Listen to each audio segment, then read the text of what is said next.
Been a little while. Joe John is back. Everything's going great with the tractor, obviously.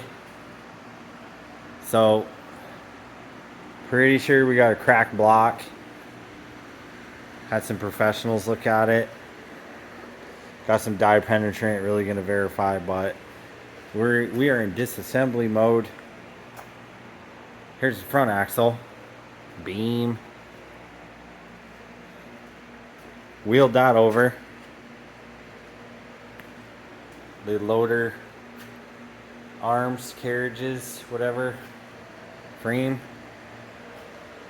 We just pulled the front plate. Got all the gears off. Already had the head refinished. That I don't think was the problem.